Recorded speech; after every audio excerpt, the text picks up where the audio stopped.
চিকেনের অনেক রকম রেসিপি আমরা ট্রাই করেছি। বিভিন্ন রেসিপিতে আমরা চিকেন খেয়েছি বিভিন্নভাবে। তবে এইভাবে একবার চিকেন ট্রাই করেছেন কি? এইভাবে একবার হলেও চিকেন ট্রাই করলে নিজেরা যেরকম ফ্যান হয়ে যাবেন, সেরকম গেস্টদেরকে সার্ভ করলে তারাও অসম্ভব খুশি হয়ে যাবে। একটু ভিন্ন স্বাদের এবং অসম্ভব মজার এই চিকেনের রেসিপিটা তৈরি করা একদমই সহজ। ব্রয়লার মুরগি আমরা কম বেশি অনেকেই পছন্দ করি, আবার অনেকে একদমই পছন্দ করি না বা খেতে চাই না। এইভাবে রান্না করলে সবাই চেটেপুটে খাবে। তো তৈরি করতে কি কি লাগছে সে সমস্ত উপকরণ একসাথে আপনাদেরকে দেখিয়ে দিচ্ছি। আসসালামু আলাইকুম, ওয়েলকাম টু মিস্টিস কুকবুক। এখানে আমি সমস্ত মশলা একসাথে নিয়ে এটাকে পানি দিয়ে মিক্স করে নিয়েছি। এখানে নিয়েছি আমি হলুদ, মরিচ, ধনে, জিরে গুঁড়ো, সাথে লবণ। সব কিছু একসাথে নিয়ে পানি দিয়ে মিক্স করে একটা মশলা তৈরি করে নিয়েছি এখানে। দেন আমি এখানে অ্যাড করে দিচ্ছি টমেটো সস। এখানে আমি অ্যারাউন্ড 2 টেবিল স্পুনের মতো টমেটো সস ব্যবহার করেছি এবং এর সাথে আমি অ্যাড করে দেব সয়া সস। সয়া সসটা আমি অল্প পরিমাণে দেবো, 1 টেবিল স্পুন। দেন আমি এখানে দেব 1 টেবিল স্পুনের মতো ব্ল্যাক পেপার সস। তো ব্ল্যাক পেপার সসটা আপনাদের হাতের কাছে না থাকলে স্কিপ করতে পারেন, অথবা ব্ল্যাক পেপার গুঁড়োটাও এখানে ব্যবহার করতে পারেন। তো সমস্ত কিছু দেওয়ার পর আমি এটাকে খুব ভালো করে মিক্স করে নেব এবং এই মশলাটাকে আমি সাইডে রেখে নেক্সট স্টেপে চলে যাব। খুবই দুর্দান্ত স্বাদ হয় এই রেসিপিটা, তো আপনারা একবার হলেও এভাবে ট্রাই করতে পারেন। এখানে আমি একটা ইন্ডিয়ান বড় সাইজের পেঁয়াজ কেটে নিয়েছি এবং এখানে আমি মশলাটা প্রিপেয়ার করে নিয়েছি। এখানে চিকেন নিয়েছি, তো আমি আমার পরিমাণ মতো নিয়েছি, আপনারা আপনাদের পরিমাণ মতো মশলাটাকেও কম বেশি করে নিতে পারেন। আমি এখানে মিক্স করে রাখা মশলা থেকে 1 টেবিল স্পুন মতো দিয়েছি এবং এই চিকেনটাকে আমি এখন তেলের মধ্যে ফ্রাই করে নেব। এই চিকেনটাকে আমি তেলের মধ্যে একদম ফ্রাই করতে করতে প্রপারলি কুকড করে ফেলব। তো এখানে প্যানে তেল দিয়ে দিয়েছি এবং এখন দিয়ে দিলাম আমি সেই চিকেনটাকে। তো চিকেনটাকে আমি প্রথমে একটু লো হিটে রেখে দেন হাই হিটে এটাকে পানি যেন না উঠে যায়, তো সেভাবে করে এটাকে ফ্রাই করে নেব। যখনই পানিটা টেনে যাবে আমি এটাকে হিটটাকে লো করে দেব এবং অল্প হিটে এটাকে প্রপারলি ভেজে প্রপারলি কুক করে নেব। একদমই লাল লাল করে চিকেনগুলোকে ভেজে প্রপারলি কুক করে নেব।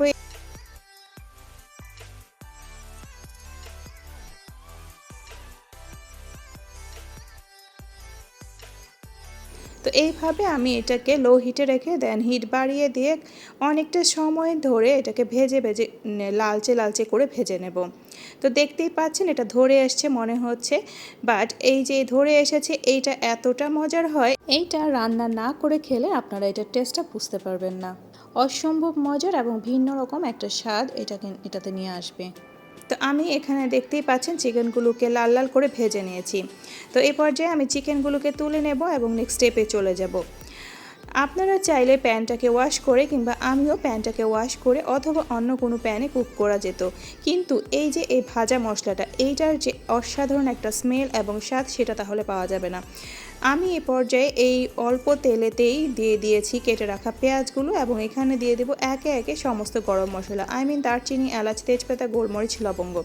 তো সব কিছু দিয়ে দেওয়ার পরে আমি বেশ কিছুটা সময় ধরে এটাকে ভেজে নিচ্ছি এবং এখানে আমি বাটা মশলা ব্যবহার করব। কিছুক্ষণ ভেজে নেওয়ার পরে আমি এখানে আদা, রসুন এবং পেঁয়াজ একসাথে ব্লেন্ড করা 1.5 টেবিল স্পুন মতো অ্যাড করে দেব।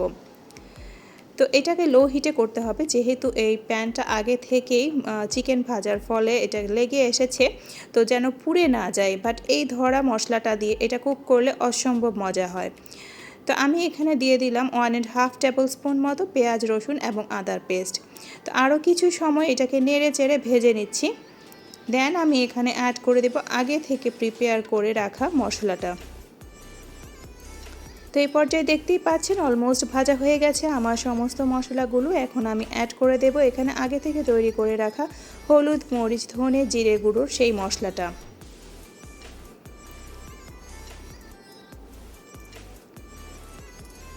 অ্যাড করে দিচ্ছি এখানে তৈরি করে রাখা মশলাটা এবং এটাকে আমি খুব ভালো করে কষিয়ে নেব কাঁচা গন্ধটা চলে যাওয়া পর্যন্ত।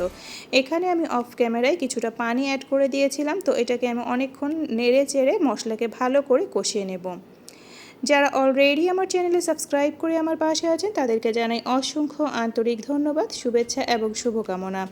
যারা প্রতিনিয়ত সুন্দর সুন্দর কমেন্টস করে আমাকে অনুপ্রাণিত করছেন তাদের প্রতি আমি ভীষণভাবে কৃতজ্ঞ। এই পর্যায়ে আমি অ্যাড করে দিয়েছি, মশলাটা কষানো হয়ে গেছে, তো আমি এখানে অ্যাড করে দিয়েছি ভেজে রাখা চিকেনগুলো। ভেজে রাখা চিকেনগুলোকে দিয়ে আমি আরও বেশ কিছুক্ষণ নেড়ে চেড়ে এটাকে কষিয়ে নিচ্ছি। দেখতেই পাচ্ছেন চিকেনগুলো একদম লালচে করে ভেজে নিয়েছিলাম এবং এটা প্রপারলি কুকড। এ পর্যায়ে চাইলে চিকেনটাকে শুধুও খাওয়া যেত, তবে আমি এখানে এটাকে বেশ কিছুক্ষণ সময় ধরে কষিয়ে সামান্য পরিমাণে পানি অ্যাড করে দেব, যেহেতু আমি এটাকে চাচ্ছি মাখো মাখো একটা কনসিস্টেন্সিতে নিয়ে আসতে। সো আমি এখানে বেশি পরিমাণ পানি ব্যবহার করব না, তবে আপনারা আপনাদের রুচি বা পছন্দ মতো পানির বা গ্রেভিটাকে বেশি কম করতে পারেন। এইটাকে যদি কম গ্রেভিতে এভাবে মাখো মাখো করে কুক করা হয় এবং মাংসটা একদম গলে যায় না, একটু শক্ত থাকে, খেতে অসাধারণ লাগে। রুটি, পরোটা, ভাত, পোলাও, লুচি, নান সব কিছুর সাথে অসম্ভব মজা হয় এই ধরনের একটা মাংস থাকলে। তো দিয়ে দিয়েছি আমি পরিমাণ মতো পানি। এখানে অবশ্যই ট্রাই করবেন গরম পানিটা ব্যবহার করার জন্য। আমি সব কিছুকে নেড়ে চেড়ে বেশ কিছুক্ষণ এটা লো হিটে ঢেকে দেব। 10 মিনিটসের মতন আমি কুক করে নেব। যারা আজকে আমার চ্যানেলে নতুন ভিজিট করছেন অথবা আমার এই ভিডিওটি দেখছেন, তাদের কাছে আমার এই রেসিপিটি বা ভিডিওটি যদি ভালো লেগে থাকে তাহলে চাইলে লাইক, কমেন্ট, শেয়ার বা সাবস্ক্রাইব করে পাশে থেকে যেতে পারেন। পাশে থাকা বেল আইকনটি প্রেস করে দিতে পারেন পরবর্তীতে নতুন ভিডিও নোটিফিকেশন পেতে। আমিও পরবর্তীতে সময় সুযোগ মতো এবং অবশ্যই নির্দিষ্ট সময় পর আপনাদের চ্যানেলে পৌঁছে যাব।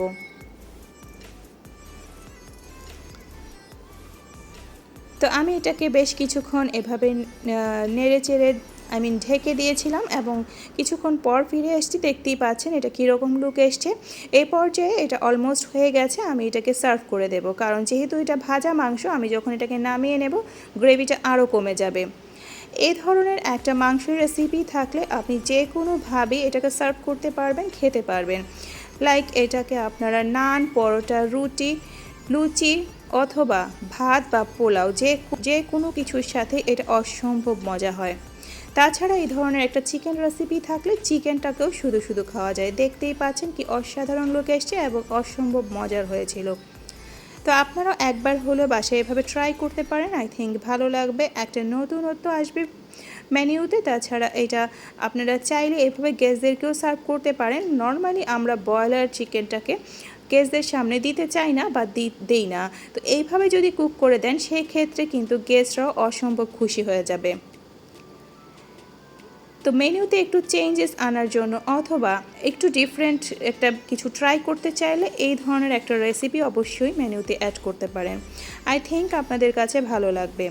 ভালো লাগলে লাইক, কমেন্ট, শেয়ার, সাবস্ক্রাইব করে পাশে থাকবেন।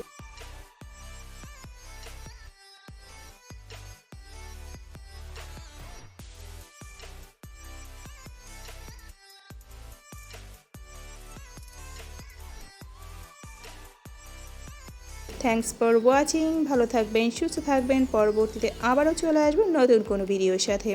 আল্লাহ হাফেজ।